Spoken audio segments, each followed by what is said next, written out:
Endwalker has been out for a little while now, and so I thought it would be a good time to revisit our two new jobs that came with the expansion. When something's new and shiny, it's always a lot of fun and exciting to play around with. So now that the honeymoon phase has since long passed, I wanted to give an updated thoughts on these two jobs, and today I'm going to be starting out with Reaper.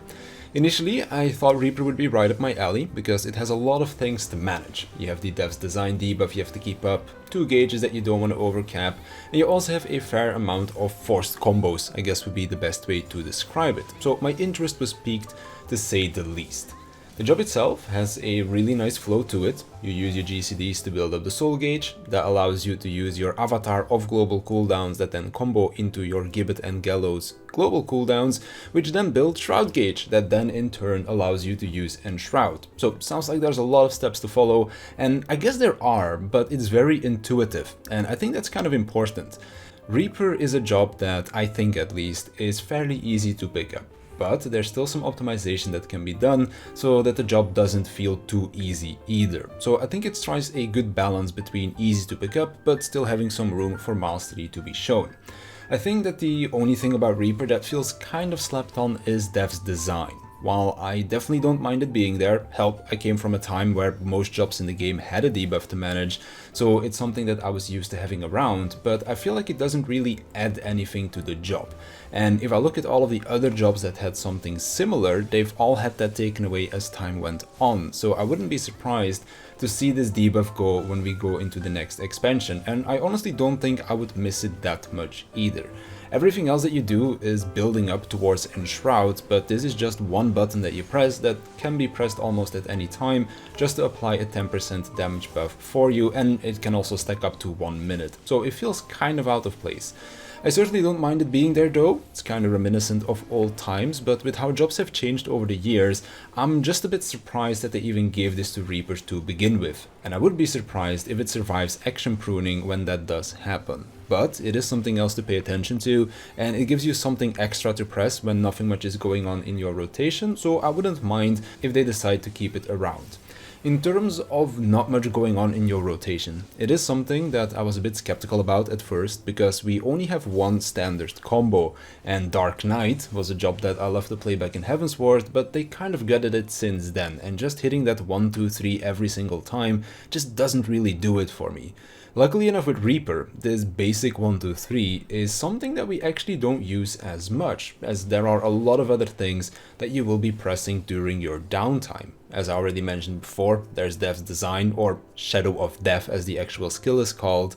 Depending on where you are in your rotation, you might just use it once to keep the buff going, or you might be using it a second time shortly after to prepare for a longer burst window. There's Soul Slice to keep track of as well, the GCD that has its own recast timer, and every time you use that one, you get enough soul gauge to use one of those off-global cooldowns that combo into Gibbet or Gallows right after, if you decide to spend the soul gauge for it, that is. And you also have to pay attention to which of the two you want to use for Gibbet or Gallows, depending on which of the two has the damage buff active, and then depending on which of those you're going to be using, you also need to get into a different position, as both Gibbet and Gallows have a different positional requirement.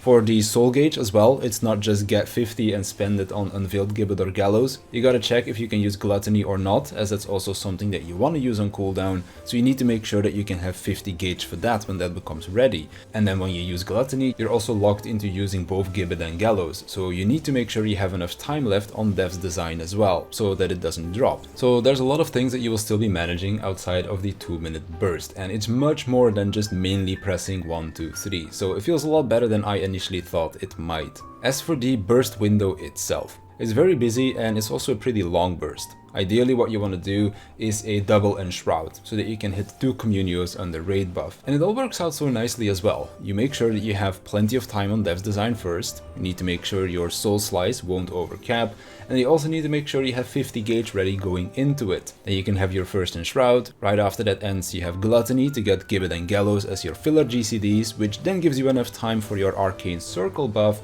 to give you that buff that allows you to use Plentiful Harvest. And then your Enshroud will have had enough time to become ready again. So you get to use the main skills that make Reaper fun in my opinion. There's no basic combo usage, it's just full on resource spending from start to finish, and it feels very satisfying. Speaking of satisfying, the gap closer, or movement ability would probably be the better way to call it, also feels very satisfying to use. Not just from a gameplay standpoint of jumping out and then jumping back into the portal that you left behind, but also from a visual standpoint, just feels great. Lastly, there's also Soulso and Harvest Moon. Very potent skill with good utility. If you're doing a fight where you might not have full melee uptime, then you can save it for a point in the fight where you might have downtime, so that you can at least have one extra GCD that you will not lose. If you have a full uptime fight, then you can just spend it during buffs to get that extra strong GCD in.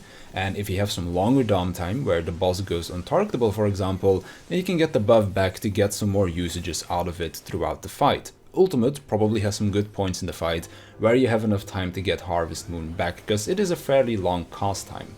In dungeons, you can get it back between each pack of mobs, you just need to remember that it's there, which is something that I forgot quite a lot when I was first leveling Reaper, and sometimes I still forget to press the button if I'm being honest. But again, it adds something extra that keeps you away from using that basic combo, and I can appreciate that.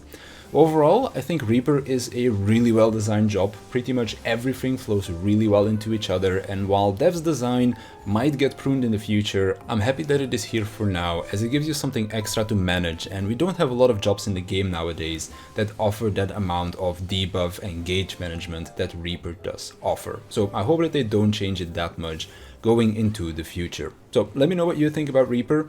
Did you pick it up at the start of the expansion because it was new and exciting, and now that some time has passed, have you gone back to playing your good old reliable jobs from before Endwalker, or do you still play Reaper from time to time, or did it end up becoming your new main? Let me know down below. And with that, I want to thank you for watching, I want to thank my Patreons for their support, and I'll see you in the next one.